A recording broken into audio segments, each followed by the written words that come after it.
এর মূল হোতা হচ্ছে কিন্তু মহবুব সালাম মেম্বার। টাকার লোভ দেখাইছে, চাকরির লোভ দেখাইছে। চাউলে কেউ কেউ চাউলের বস্তা দেয়, 40,000 টাকা দেওয়ার কথা বলছে। আবার বলছে বসি থেকে খাবে। আবার কেউ মানে অনেক যুবক ছেলে যারা তাদেরকে বলছে যে তোমাদেরকে আমি চাকরি নিয়ে দেবো, তোমরা বিকাশ সমাজে থেকে কি করবে, লেখাপড়া করে কি করবে তোমরা। আমার নাম মোহাম্মদ মজিদুল ইসলাম, আমার বাসা এখানে। আমরা অনেক দিন থেকে শুনতেছি যে এরকম নাকি খ্রিস্টান হয়েছে।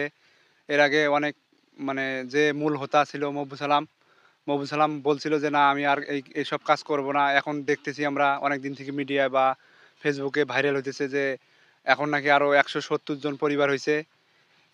এর বিরুদ্ধে আমাদের এলাকায় আমরা যেটুকু করার ইসলামকে এগিয়ে নিয়ে যাওয়ার জন্য আমরা করতেছি সামনে। এর বিরুদ্ধে আমাদের কাজ করতে হবে সবাইকে, যেহেতু আমরা মুসলমান রাষ্ট্র, যেহেতু আমাদেরকে আমাদের ধর্মকে যেটুকুভাবে আগিয়ে নিয়ে যাওয়ার দরকার সে কাজ করতেছি আমরা। যেহেতু যারা এর গিয়েছে তাদেরকে আমরা অতি দ্রুত আমাদের ইসলামে ফিরিয়ে আনার জন্য কাজ করতেছি। এর জন্য আমাদের সবাইকে এক হইতে হবে।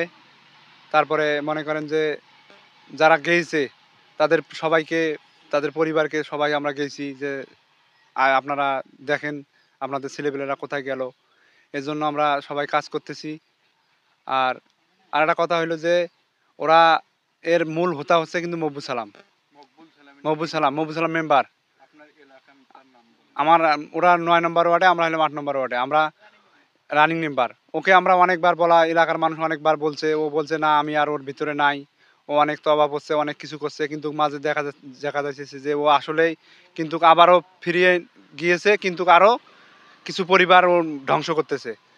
উনি কার মাধ্যমে গেল ওই মকবুল মেম্বার? হ্যাঁ, মকবুল সালামের মেম্বার। মকবুল মেম্বার সালাম, হ্যাঁ, ওনার আবার হেড কে? হেড এখন তো আমরা জানি যে ওর নাকি, ও বলে এর আগে এখন শোনা যায় যে ওর নাকি দিনাজপুরে হেড হেড দিনাজপুরে আছে, আবার বলে যে ঢাকায় আছে। আচ্ছা, আপনাদের যে চর নাজিরদহ এলাকায় হ্যাঁ, এই মকবুল মেম্বার সাহেব এই প্রচারণা চালাচ্ছে, খ্রিস্টান করছে মুসলমানদেরকে, যারা যারা খ্রিস্টান হইছে তাদেরকে কিভাবে কিভাবে লোভ দেখাইছে? ও টাকার লোভ দেখাইছে, চাকরির লোভ দেখাইছে। চাউলে কেউ কেউ চাউলের বস্তা দেয়, 40,000 টাকা দেওয়ার কথা বলছে।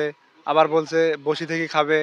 আবার কেউ মানে অনেক যুবক ছেলে যারা তাদেরকে বলছে যে তোমাদেরকে আমি চাকরি নিয়ে দেবো, তোমরা বিকাশ সমাজে থেকে কি করবে, লেখাপড়া করে কি করবে তোমরা, আমি তোমাদেরকে চাকরি নিয়ে দেবো।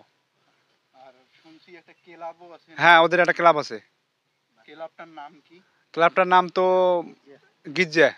গিরিজা। হ্যাঁ, হ্যাঁ, তারপর আরো শুনছি ওরা নাকি সেলাই মেশিন দেয়। হ্যাঁ, ওরা বলছে এরকম করে বলছে যে আমরা সব দেবো, পরিবারকে যেভাবে চলা লাগে আমরা সেইভাবে চালাবো। মানে দিব বলতে শুধু না, দিছেও। দিছে নাকি সেটা মনে হয় 2-1 পরিবার দিয়ে লোভ দেখার পরেই তো মনে করেন অন্যদেরকে নিছে। তো 170 পরিবার যে খ্রিস্টান হয়ে গেল, আপনারা কি এদেরকে চিনেন? কারা কারা? হ্যাঁ, চিনি। না চিনলে তো তাদের বিরুদ্ধে তো আমরা করতেছি। অনেক আমাদের এলাকার মধ্যে আছে, অনেক বাইরের নিচে।